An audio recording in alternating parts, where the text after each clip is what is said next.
All right, hello and welcome to Between the Liars with Ryan, Josh, Hello, everyone. Marcelo, Hey everyone. and we have the return of Little Josh. How you doing today, Josh? Pretty good. How about yourself? Good. Thank you for joining us today. Merry Christmas. We're doing this in advance, so not live stream today, but in the spirit of Christmas, we're going to talk about things like the NSA and whistleblowing. So today we're going to be discussing whistleblowing and the free press. The question driving today's discussion, is it in danger? So the U.S. has a history of going after journalists and citizens who report on sensitive information. And the most recent big ticket would be Julian Assange, who faces imprisonment. We also had Edward Snowden a number of years back, who fled the country as a wanted fugitive. So really, does the U.S. government have a right to go after whistleblowers, or does that violate the First Amendment? And we're going to get to that right after announcements. So, Lil Josh, where can they find us on social media? So, they can find us on all sorts of social media. We have an Instagram, Facebook page, Twitter, YouTube channel, and a TikTok. And like normally, we try to stream on noon central, but as it has the holiday season keeping us all busy, so we're a little bit off, particular live streaming schedule. We're still getting episodes out. That's why we're here. That's why we're doing it. So when we do have live videos, we always love to have you come and join us. You can ask questions in the chat there and see if we can answer them and engage with us in different ways. Always great to see. So, and the continual promotion of our stuff on Redbubble. You can find it with the logo that you see behind all of us now there and get it printed on all kinds of things. And so again, to pass it off to Marcelo, tell us about the fantastic music you've all just heard. Yes, so the new music, as always, is courtesy of Andrew Hensley over at Secret Spike Studio, 865 Audio. And the single's out. He's got a hot new single out titled Misty. It's available now on all major streaming platforms. And so please check it out and support him. All right, so before we get into kind of the overview of what is going on with Julian Assange, we need to draw a distinction between what is a journalist and what is a whistleblower. So a whistleblower is going to be someone who blows the whistle, obviously, but basically they disclose information. Usually they were within the organization and they are privy to that information, and then they release it to the public, and the public is not usually privy to that information. So that is especially true for Edward Snowden.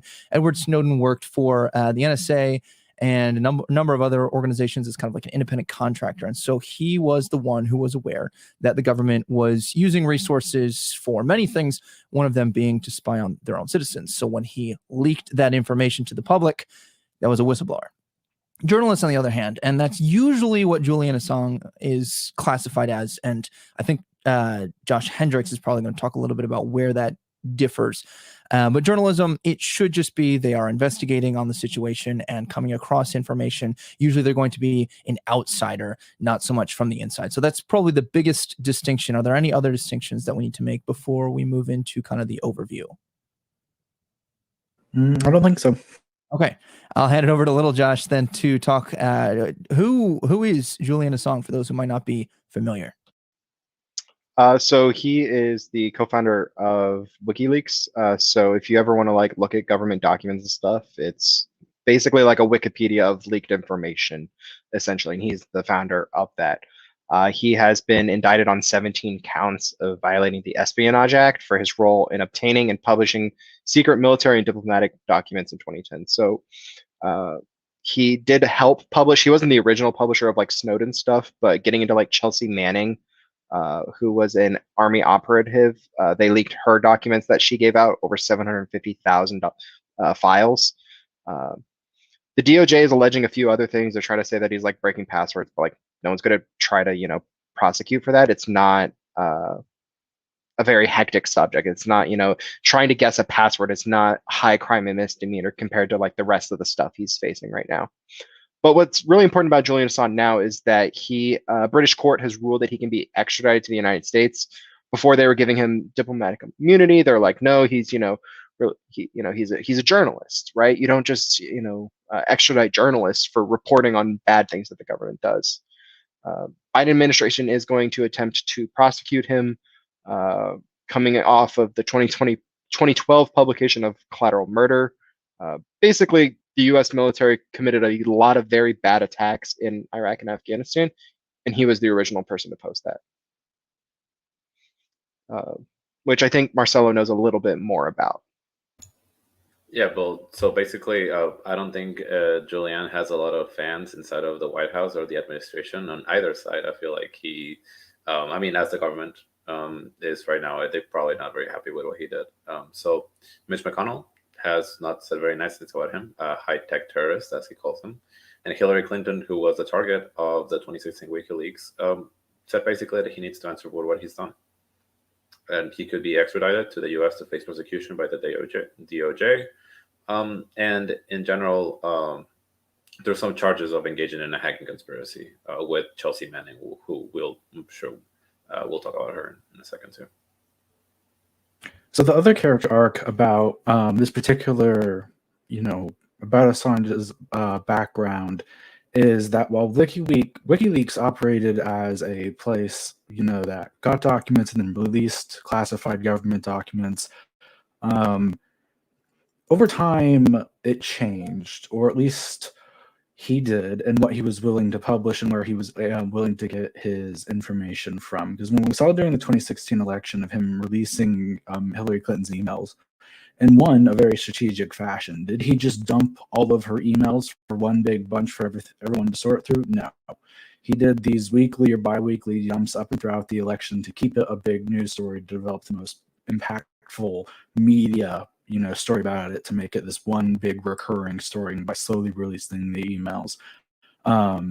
We also know from our own government's investigations of the 2016 Russian interference that the emails he got that he leaked from the DNC and Hillary Clinton were provided by the Russian intelligence service, that they were the ones who performed the hack, and they gave him the data to release like that. And what we can think about this in the instance of it being related to the government, this is also the DNC, which is just a private entity, the same as the GOP. And so this wasn't some government thing, and it was quite a partisan act by a foreign country to retrieve certain data, and then his willingness to use his company and his publication as a tool to essentially promote the propaganda that the Russians were already pumping in through social media and other channels that we saw so much in 2016. We also know that the Trump campaign directly communicated with Julian to pass along information to see if he had any more information he could release, or particular types of information they were looking for. And we also know that there's a real high chance that Assange was also directly communicating with the hacker who produced the attacks on the DNC and several other government institutions. And so while he is just at some point in time, he may have just been a character of publishing government documents, he became a character of publishing documents on behalf in favor for the Russian government to essentially help be an arm of their propaganda campaign. So he's a very odd journalist, because at some levels he just reported what he got from people who leaked documents from him from inside the United States government, to then publishing documents that was provided to him by a foreign country with the intent to disrupt one of our elections. Okay, so now we're going to cover Edward Snowden, who's a little bit more classified as a whistleblower rather than the alleged journalist. So just like I mentioned before, Snowden was a subcontractor for the CIA. He did like a lot of computer tech stuff for them. And he revealed numerous global surveillance programs run by the NSA. And it is important to note, and this is what does make him a whistleblower, he first went through the initial channels. So to his immediate supervisor and his supervisor above his supervisor, saying, this is problematic, we need to handle this. And they refused to do anything on it. It might have been for security reasons. It might have been because that was the way that they were going to do it regardless. And that was when he went outside and leaked those documents to the public. As a result of that, becomes a wanted man by the United States, and he fled to Hong Kong in 2013. And the Department of Justice at that time then unsealed charges against him for 2 counts of violating the Espionage Act of 1917, and also for theft of government property. And then the U.S. revoked his passport, which is where he got detained in Russia, because his passport turned up as obviously revoked. So Edward Snowden then has, to my knowledge, stayed outside the country, obviously, because if he steps back on American soil, he's going to be imprisoned. And then the last person we need to cover is Chelsea Manning, and I'll give that to Lil Josh. So a little bit of an update also on Snowden to tag in at the end of that. He has applied for Russian citizenship to basically stay there. He for like 2 years before even the Russians were like, yeah, I guess you can stay. Like he was just kind of like hanging out in this airport for a while. Chelsea Manning's a different story, though. Chelsea Manning was an Army soldier, so they were like an enlisted soldier within the United States military who was an intelligence operative who was assigned to Iraq. They leaked the Baghdad Diary, is what it's commonly referred to as, and it regarded information in causing things like drone strikes that hit civilian populations. It was a pretty big thing that we saw throughout President Obama's tenure, was that drone strikes were commonly used and they commonly did kill civilians. So she leaked 750,000 documents to WikiLeaks. So that's where that tie-in with Assange comes in. So like Assange, yeah, he has his things with Russia, but even before this, almost 6 years before, he was given these documents and he published them. Now, Manning wasn't able to escape the country, so she was court-martialed by the U.S. military and faced the death penalty for like aiding the enemy, is what they called it. Essentially, it's one of the highest crimes that you can commit. She was eventually convicted on 21 charges. She was sentenced to 35 years in prison. However, President Obama commuted that sentence, and she was released in 2017. So she's out of prison now. She ran for a Congress position in Kansas and failed at like an 80% to 5% vote. So she's still around and she's still talking about these things as well. Yeah.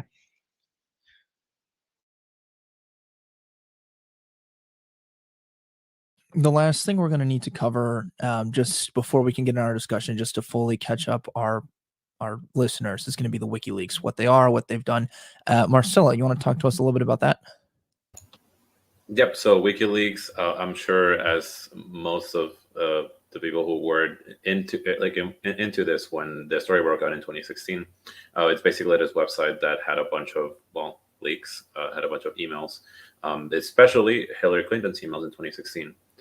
They kept pumping them out. I'm pretty sure, like in little tidbits and certain times of the day. And it was sort of like very media driven, because obviously this is secret information. So the media was paying a lot of attention to this. It leaked thousands of State Department cables, military files, by the former Army intelligence, by Chelsea Manning. And obviously this is not new. Like, we have seen cases where this leaking has happened before, like the New York Times publishing the Pentagon Papers in 1971. But we've seen episodes of this happen in the past. And in this case, with Julian Assange, Barack Obama has tried to punish him, and Mike Pompeo has had a plot to kill him for some reason. I think in these cases we've seen like the retaliation get very extreme into what these public figures are trying to say about this person who leaks some information that, yeah, of course, I think to a certain extent is a national security risk, but it's also maybe you shouldn't go on TV saying that you're going to kill him, right? Bit of discretion there. That might be asking too much, Marcelo, to have politicians and other leaders have some discretion. I don't know. And to put into perspective, for those of you who don't know who Mike Pompeo is, under Trump, he was head of the CIA. So this isn't just some random, talk show host. It was a government official in one of the highest offices that is held. So that does bring us to our driving question for today's episode. Should the weight of the federal government be mobilized against the press or citizens who are whistleblowing? And one thing that drives this question as well is that it is potentially ripe for politicization. Words. So let's take this point by point. So we've got, should it be mobilized against the press? Because you've got like the establishment media, and then you've also got citizens like we've seen here. And then we've got Assange who kind of falls in between the two. I'll kick it to the group for your thoughts on that. I think there's a responsible way for the press itself to ask. It's very understandable for a whistleblower to have a one-shot chance to come in, grab a whole bunch of information, and get out of there, because there's going to be security systems monitoring for file movement activity like that. And so however you get those, that information out, you may not have too much discretion in what you just grab and get. You just, you grab what you need, and then you're trying to get, you want out of there. So I think when they come to the press, and if they go to, a reputable press or press organization and hand this document over and saying, hey, I need to report on this bad conduct of the government, then they have an editorial obligation to say, well, maybe there are things in here that are going to get people killed, like information on other intelligence assets, troop movements or positions, or some other strategic information like that. Yeah. Then, the press should, be diligent in its behavior there. But because that's when I think it comes down to, of like, what did they, whistleblow about? Like the PRISM program that Edward Snowden alerted the public to, that the government was conducting this mass, surveillance that, for all intents and purposes, used the Patriot Act to make the Fourth Amendment not seem like it was real. That's worthwhile to know that our government's doing. And then I think, he was aided by that by going to, through these, sources, versus, Assange, who's just willing to be like, nah, here's a whole bunch of information that could potentially, do whatever. I don't care. Here it is. Ta-da. I think that those are two different practices. And so how we let the government act should be guided by, how they first, brought about this issue and their diligence in that. There is a really big difference, like you said, between journalists leaking, well, not leaking, I guess it's already leaked, but journalists like releasing information to the public that they have vetted before. Like in the documentary, like Citizen4, you see how they like spend months poring over the pages and making sure that all the information that they end up releasing is not outright harmful or like outright could present a national security risk. So they take their time. And they're like, okay, if we're going to do this, we have to do it right. We have to do it well. We have to do it slowly. A very different approach than, other, what Julian did, which was basically like releasing everything at once and just doing everything, which in some ways, and I want to get, the group's thoughts on this. If you have an unfiltered, bunch of emails, you're going to get, good stuff, right? You're going to get like probably a bunch of things that could have gotten vetted before, perhaps. But you also have that risk that it's like, well, it's sort of like erratic and without any regard for like safety or whatever to release everything at once without even vetting it. Yeah, I agree with both of you, particularly what Josh said a moment ago about how it really depends on what is being released, right? Because when we saw the documents that were leaked by Assange, it seems to me, at least from what I'm aware of what has been leaked, that those are important things for the people to know, as well as for Snowden. Like it's important for us to know what our government is doing. If you're committing war crimes and you don't want the public to know about that for an image, then that's completely different than if we're releasing troop movements, like you'd mentioned also, Josh. So I think that it's important that the people who are going to leak this information use caution when doing so. But I think for a whistleblower, it's especially important that they be protected, with the caveat we need to know what they're releasing. But I don't know, you do have the political polarization there as well. When you have Hillary Clinton's emails leaked, it's important that we know that the Secretary of State is not doing things by the book.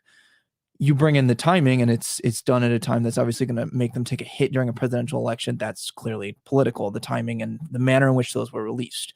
But broad overview, I think it's important that the government is held accountable to the people who put them into office. So to answer this question, because I think it has to be in absolutes, I don't think that it should be a thing where we make caveats, because looking at like the question of the thought, right? Like, should they at least attempt to use their force, their jurisdiction? In regards to the press, no, never. They should not be tried for publishing this information. I think the First Amendment has given that right to the press to be able to leak this information and to make it well known. Because, if the Guardian publishes Snowden's papers, right, and they're like, look, this is happening, well, then the New York Times and the LA Times publishes on it. And then, you get your local newspaper talking about it. It comes to the point where do you just punish the first person, or do you punish everyone after who's ever talked about this? Which you're not going to get. The freedom of speech is within that. However, with whistleblowers, even if I think Edward Snowden was correct in what he did, and I think it was good for the federal government, I think he should stand trial for taking that government information and going above the chain of command that he already had. Whether or not a jury convicts him or not, I think there needs to be a jury that actually takes place. I think we need to have that trial, because if it's a per issue basis, what Ryan was talking about, where it only becomes politicized, it becomes in every single instance, we're going to look at this as to, well, who does it harm? Well, do I like this person? No. Or do I like this person? Yes. So I think to summarize that, right, the press should not be tried for reporting on news, but the citizens who are whistleblowing should face trial for that, whether they're convicted or not. See, to me, opening that up for them to go to trial with just a blanket statement, if you blew the whistle, you've leaked documents, therefore you're going to be labeled as a traitor or branded as a traitor. To me, then that almost seems like you're putting them in the position to be tried for something that the federal government ultimately failed them at. Like, Snowden leaked the documents because the chain of command refused to comply with what was moral and what was legal for them to do. Like, they were outside those scope, and he went to them and said, we can't be doing this. This is unacceptable. And they just continued status quo. So then, in a sense, because he wasn't in a position of power to change the system, he had to apply external pressure. And by doing that, what troubles me there is that it's not the people who were perpetuating a problematic status quo that are on trial, it's the people who exposed them. I think there need to be those safeguards in place to prevent situations where just all information is no longer classified, right? Like, obviously some things need to be classified. And getting into the morality of it, though, is why I think there needs to be a trial, because we're assumed innocent until proven guilty. And we've seen instances of where juries are like, this guy obviously did it, right? Like, you look at like parents of like child molesters who go in and like kill that the perpetrator of that crime, right? Juries are like, yeah, the dude admitted to it, but we're not going to convict him. And I think that having these people not stand trial, I don't know what that looks like. Like, are you just going to say, okay, you're a whistleblower, don't do it again? Or like, even if you fire them, right? Like, I mean, there's not, it kind of feels like you need to have a trial for this, because it is a crime. Because if it's not a crime, then we have no secrets, and every government needs some sort of secrets. I mean, I think it still comes down to the impact of it. Like, you steal the documents, are you procedural with it, you careful about it, or are you not? Do you publish things that are going to get people hurt, or just make the country look bad and be embarrassed that it's breaking its own laws and not holding up to its own standards? Because in some senses, like, if we don't, if a police, if there's a scuffle outside a restaurant and the police officer sees one guy, trying to calm everything down, and this other guy comes up and takes a swing at him, and the other guy takes a swing back at him, there doesn't necessarily need to be a trial there. Everyone understood what happened there. And so sometimes we have to look at, what is going on, because if someone's coming out and releasing, this mass information that our government's surveilling on us and, taking away a lot of what is guaranteed in our Constitution, then they should not be on trial, because they should be considered, heroes of the Republic who are willing to say, yeah, what we're doing is wrong, and I'm not going to be a part of it. I will be a vocal opposition of it. And then we would, to say they always need to stand trial would, to me, be to heavily discourage anyone from ever speaking out when the chain of command refuses to budge. Because sometimes you just got to tell chain of command no, because it's not perfect, it's flawed, and it's full of humans. And so sometimes you got to do what's right.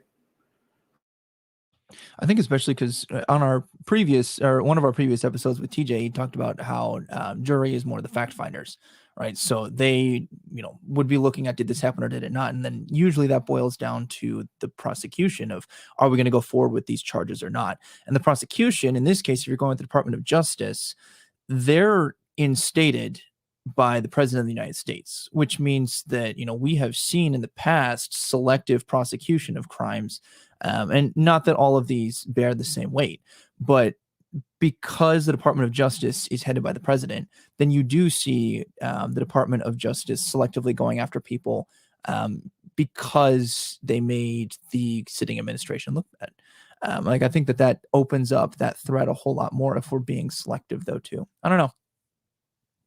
So just to pose a question, would you rather them be selective and then the federal government pick and choose who even goes to trial? Because they're going to go to trial. Some people are going to go to trial, right? Like, no matter what. Or would you rather have the blanket statement that's kind of also the status quo now of, no, you're going to go to trial. It's just a matter of whether you will be. We cut you off there at the last second, Josh. Or your internet did. Not us. Yeah, yeah. You're being silenced, Josh. Charter Spectrum is against freedom of speech. I hate them. But so, like, should the government be able to selectively pick and choose who goes to trial for whistleblowing, right? Or should there just be a blanket statement of, okay, you're going to go to trial for this, and we'll just see how it plays out? Because I think one, it has a much higher chance of being abused than the other. To me, the picking and choosing should be, did they leak documents that were threatening to national security, not did they report on the government itself, right? Because when we look at the Snowden case and we look at the WikiLeaks, to my knowledge, there was no information that was actually harmful. Like, the government there gets to pick and choose what is considered classified. So yes, some classified documents were released, but they weren't threatening to national security. So, like, that's an important distinction to make. So I think and I was going to say that if it's threatening to national security, the leaking of that information, for example, troop movements, then let them go to trial. Outside of that, though, it seems like it's being picked and chosen based off of a political agenda. Did they make us look bad? As opposed to, was this actually a threat? If you threaten the national security by leaking sensitive information that's actually harmful to citizens, military, things like that, as opposed to the sitting heads of government because they deemed it classified and it wasn't harmful, then to me, that just shouldn't go to trial, period. Like, Snowden shouldn't have gone to trial because the information he leaked didn't actually contain truly classified information that was harmful to or threatening to security itself. So, okay, I'm gonna respond to that real quick, Marcelo, if I can. I believe that harm to American citizens is subjective, because just troop movements is not the only thing that's classified, right? And looking at the Patriot Act and I forget what I think it's Operation Blackbird is the name of, like, what happened with Snowden and stuff, and the intense government spying. If criminals do not know, like if terrorists within, the United States do not know that there is government spying on everyone, essentially, they are probably going to be more open to sharing information in channels that are being monitored. After Snowden, these people are now aware that every single move they make is monitored, right? So they might move that information to a place where we can't see it now. And I think that is inherently dangerous, as well as, like, that harm being subjective. I believe that any harm that can be received from these classified information will be received. We have to look at this as a whole. You can't just cherry pick which ones are and are not prosecuted. I feel like with this, I hate this as much as you do, believe me, but I hate having to advocate for more trials here, but or to even use the judicial system. But I feel just like little Josh said, is that when if you try to, like, limit it to national security risk, and to even define if it goes to trial or not, I feel like there can be some very good lawyers who can either label nothing as a security risk or everything as a security risk. They're like, okay, yeah, like, how many USPS trucks do we have? Yeah, that's a security risk because it tracks all of our mail. So, boom, trial for you. This is not to say that I'm advocating for everyone being into trial, because I also think that even by sending them to trial in the first place, you're, like, embodying the tried by the system. Like, the system is putting you on trial, and the system is deciding if you are guilty or innocent, which is, we should still, for the most part, believe that the system works, even if it doesn't many times. But I'm just gonna say that most people who go to trial end up being like, if you're innocent, then there was something went wrong, and you're free. And if you go to trial and you're guilty, then the system was rigged against you, and you were gonna be guilty anyways. You were gonna end up there. So I'll go back to what Lil Josh was saying. I agree with what you said about it needing to be blanket, not cherry picking, because I think one of the big problems is that they are cherry picking.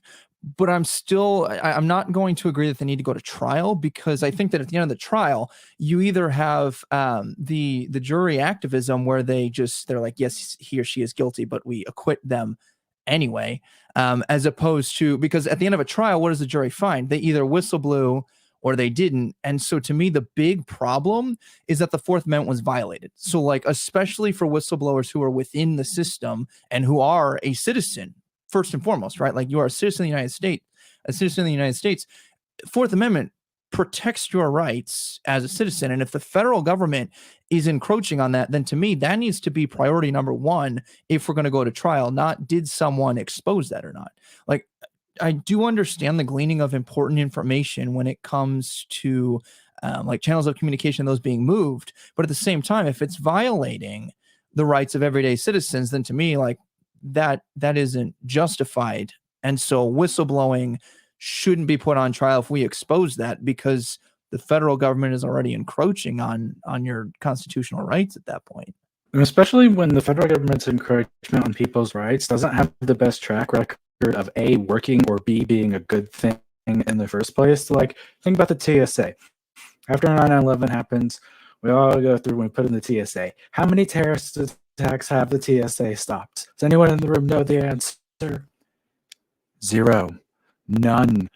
Absolutely nothing. The TSA has done not zilch, not a zilch. It just exists to do pat downs at an airport. And so at some level, like, sure, maybe the NSA has some mass surveillance program, but there's no guarantee that it's going to end up being some that necessarily impacts out to that they're going to be helpful to the public. I think it's also worth noting that this just assumes that the government will be consistently acting in benevolent fashions and won't use this information for their own regards. Like, the government especially in the terms of privacy, and now in the digital era, data collection and mass surveillance, the ability for the government to basically control and monitor every aspect of people's lives is more dangerous than almost any terrorist attack could nearly end up being. So I think you put in a very important red herring and false equivalency there, that the TSA is the same as the CIA or the NSA or the FBI, because the TSA, their primary goal isn't to stop terrorist attacks. The FBI's primary purpose is to stop domestic terrorist attacks. The CIA's is to prevent those from foreign actors. The U.S. military can prevent terrorist attacks. But when we look at terrorist attacks, very few of them come within the United States, right?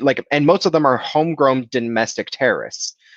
How many terrorists go into an airport, go through TSA to then attack, when they can get an equal amount of damage going to a shopping mall, which they're not going to get pat down on, right? And I think that's important. Most terror attacks happen in other parts of the world where they're essentially active war zones. Take a look at the end or at the beginning of Biden's presidency, where you had the suicide bomber in Kabul at that airport, right? So even if Kabul had the TSA, it wouldn't have stopped that terror attack. Why? Because it happened outside. We have to look at the geography of where terror occurs to say whether these things are effective or not. Now, to speak onto the effectiveness, the government's willing to use and keep using the TSA, knowing everything that you just said, that all the terrorist attacks are outside of that territory, and that the primary form of terrorist attack won't work. But the waste all of that money invading everyone's privacy, because the government isn't a benevolent actor. They'll take everyone's money, waste it on the TSA, knowing that it's not protecting us from anyone's threats, and we're expected to trust them with a mass surveillance system. The probability is that most terror attacks do not occur in those places. Now, the reason as to why is different, because terror is a very complex subject to get into, where different attacks happen for different reasons. But to say that, you know, the TSA is a failing organization, then why do we have the DMV and things of that nature when, you know, it doesn't stop drunk drivers or it doesn't stop people speeding, right? That's not its primary goal. Its primary goal is to make sure you don't bring a gun on a plane, right? And I think that's a noble enough cause to justify us giving them some money. Whether that should be funded, you know, exclusively from taxpayers or from, you know, private airlines is another conversation. But I think that we're moving off the topic of the CIA and whether or not they should be able to do this to the TSA. Are they, you know, just a bunch of people in suits, or are they actually doing something, right? So if I understood kind of the summary of your arguments from earlier, little Josh, it's that we need to do more prosecution so that it's more consistent. Like you're trying to solve Yes. the issue of inconsistency. So that is not the way that I would have thought to solve that. I think that's an interesting proposal. So another concept that you have with like wiretaps and stuff is the FISA Court. So this is kind of like, it kind of gets into like a tinfoil hat when I say it out loud, but just hear me out on this. FISA is a secret court that the United States has that gives the jurisdiction and the warrants for the federal government to wiretap certain individuals and to like spy on their privacy. These are judges that are appointed only by the Chief Justice. Chief Justice Roberts is the person who's appointing them now. Judges sit on a rotating basis for 7 years. And normally they'll go in for like a week at a time. So like there was a judge in Kentucky who came and talked to the mock trial team, and he was like, yeah, I was on this court, and for like a week a month, or a week every couple of months, they would send you to DC, and then all of the sort of federal, like, can we wiretap and stuff goes through an actual judge. Now, these are federally appointed judges, but like, it's not like these things are not without constitutional ramifications. Like, these are judges, they know, and they're approving these warrants. Now, of course, the government spying on us is a different case, but like, there are channels for this to go through. I think it's also important, since we're going from kind of like the circumvention of your rights. Patriot Act came about right after 9/11, and it was because they were most worried about having another terror attack that's going to decimate the country like they just had. And in times of war and in times of crisis, that's warranted, right? Because that's kind of this triggering mechanism. The problem that I have, and why I wouldn't be quite on board with Lil Josh's idea of more prosecution, is because government is the one thing that lasts for all of eternity, right? Like, they put these motions or these circumventions of rights into motion, and then there's no sunset on them. Like, it never goes away. Government spending never goes away. And so the fact that there's not like a limiting clause other than the government itself, like it's kind of answering to itself, that's troubling to me, and why I wouldn't want more people put on trial, because that's kind of the situation that they would be on. Even though I would acknowledge, you know, if you started having a bunch of people whistleblowing, more information, just by the sheer volume of information that could be leaked, you could have more sensitive information, and it does go beyond even just military movements. But to me, the main issue here is the overstepping of citizens' rights by the government rather than the whistleblowing itself. I think citizens have the exact same amount of capability to become terrorists as a student in Iraq, or a religious fundamentalist there, or a narco terrorist south of the border, right? Like, I think just being a US citizen does not exempt you from this, which is why like the NSA also spies on other governments. Like, they had a big deal with like Angela Merkel, where she was like, don't spy on me. And they were like, yeah, we're going to spy on you. Like, get over it. Like, so that would be my response to that, is that anyone's capable of being a terrorist. And I think that, you should be able to check on them. So then you're guilty until you're proven innocent. If everyone, you're right. If the operation of the government is that everyone is capable of being a terrorist at an equal proportion amount, then that is saying the government's operating Mirandus is guilty until proven innocent, because we have a right to spy and check in on everyone to make sure that they're not these things, because they no longer have any claims to privacy, because we can wiretap or do whatever we want their phone, because they have this equal opportunity of becoming a terrorist, because everyone is guilty until proven innocent.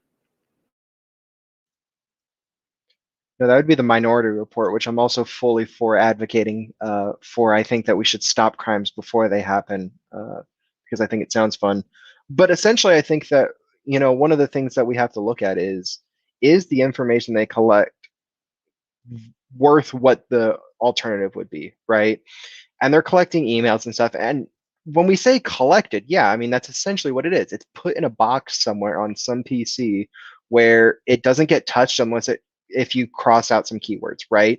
Like if we had a guy, and that's how you get on like no-fly lists and stuff. We had a guy in my counterterrorism and insurgency class where he was in the military and he was doing a research project on Al-Qaeda and bombs. And so he kept Google searching stuff about Al-Qaeda, how they make their bombs, where they use their bombs, and like things about them. And then he got put on a no-fly list because of it, right? Like objectively, I can look at that and be like, oh, well, yeah, they're violating his rights there by looking at those searches. But if it was someone who wasn't him, that person should be caught somehow. And I think if we take a step sooner, we can prevent those things from happening.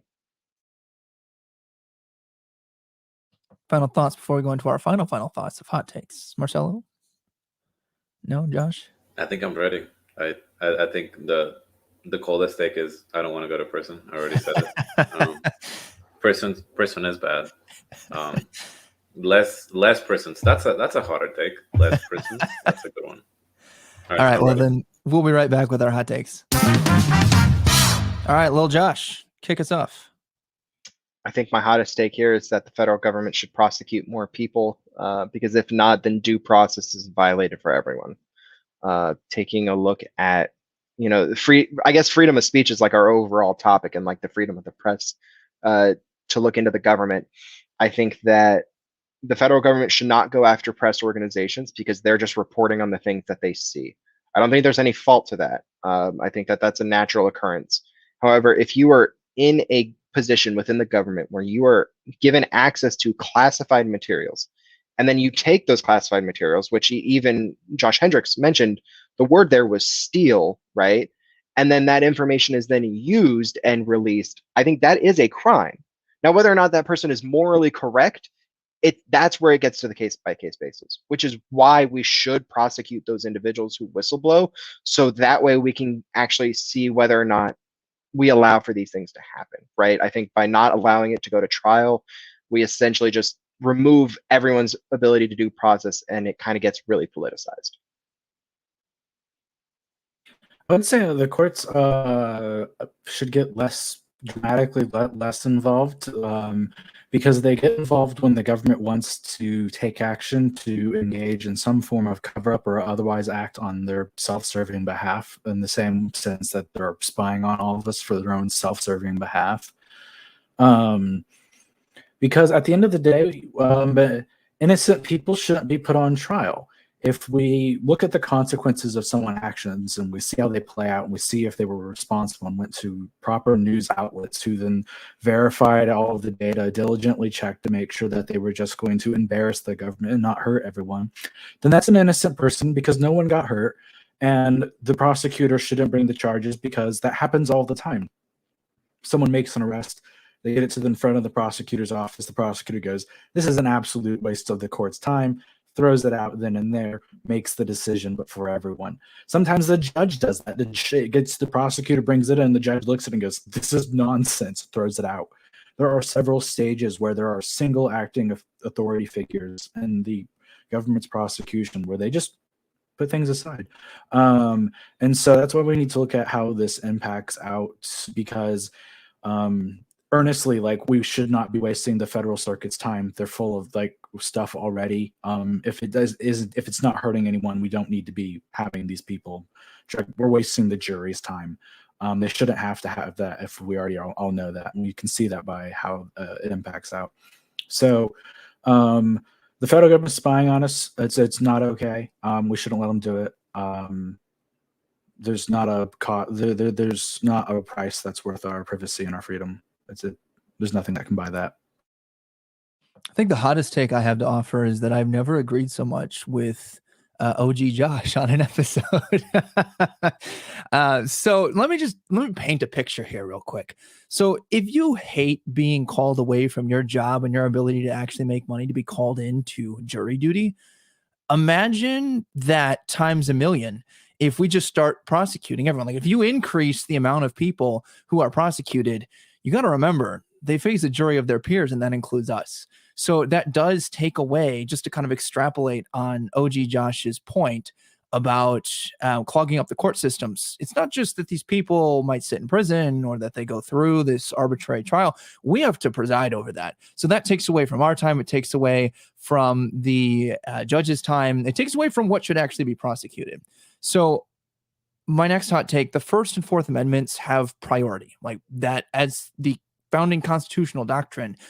They can't just be arbitrarily violated because the government can claim security. In fact, this is what has to take precedence, or else the government can become, this is where authoritarian governments come from, where they just arbitrarily suspend your rights. There has to be a triggering mechanism that is justified in specific instances where then your rights are suspended. If you are arrested for a crime, of course, your rights are suspended, but you have done something to cause that. The main issue and why Snowden blew the whistle on the federal government is because there wasn't a triggering mechanism, because it extended well beyond 9/11. So I'm going to summarize that next by saying that whistleblowers have to be protected. Actually, whistleblowing in organizations is something that I study. And what it does is it holds people accountable. Managers are held accountable. The organization is held accountable for what it's doing. Why would the largest organization, the United States federal government, be exempt from that? I don't think that they should be. So I do agree with OG Josh on his point of selective, or with Lil Josh on his point of selective prosecution. You can't just arbitrarily pick and choose who to prosecute. It does need to be more consistent, but that should be a specific standard is set, and then that is upheld. We can't just risk convicting people, because if you're put on trial and the fact finders are the jury, and the jury says, well, clearly they blew the whistle, well, then we have a sentence that's going to be there that then has to be commuted. So the larger issue here, in my opinion, this is my last hot take, is that the federal government's violations and overstepping of either American citizens' rights or other people's rights for any reason, particularly if there is not a triggering mechanism, that is the main issue. And that is what should be addressed. It shouldn't be taken out on the whistleblowers. My first hot take, it's not even a take, just a fact, is that I cannot be called to jury duty. So that will never be a problem for me. You lucky. I mean, never say never, but right now it's not a problem. I think of the situation as a problem of trust, right? And like, I feel like with government, we talk a lot about trust. So here we go, another trust take. That it's the idea that we have to trust the government enough to believe that they're doing right by us, even though that's not true. And the government also has to trust us enough to make sure that we're not going to do anything bad to it. Also not true. So it's always like a delicate balance on how much can each body, like the populace or the government, can trust each other. If you lean too heavily on one side, then you end up with the government spying on everyone, because you have nothing to hide. But then if you swing to the other side, you have the government being like, well, I should keep my secrets because my secrets are important. Your secrets are not that important. So I guess my hottest take today is that I found that I am much more comfortable with believing in a system that I feel like should work. Because, like, again, I know that we talked about the justice, like the courts, and I hate the courts. Allegedly, I hate the courts. But I would much rather have a system put in place to even determine, like, the safety, like the national security risk of these leaks. I'm not saying like take everyone to trial, but I'm saying take what they do to trial, right? Like I would much rather have these, like what they did, like the evidence of their whistleblowing, taken to like a court where they could consciously decide if this was a risk or not, rather than have like some CIA office review the documents and then come out and say like, yeah, we think this is a bad idea, so we should take them to trial. That to me just doesn't seem very fair for those people. Again, don't take all of them to trial, because that's a waste of time. But at least have a body that is assumedly neutral to analyze these things because I do believe that if you don't get that, then you're going to have a lot of what we have right now, which is people just doing things for political reasons and then being convicted or not based on their politics as well. All right. Well, Merry Christmas from all of us, and we'll see you next week. Thank you, Josh. Little Josh, again, for joining us. I'm sure you find yourself somewhere between the liars. Goodbye for now.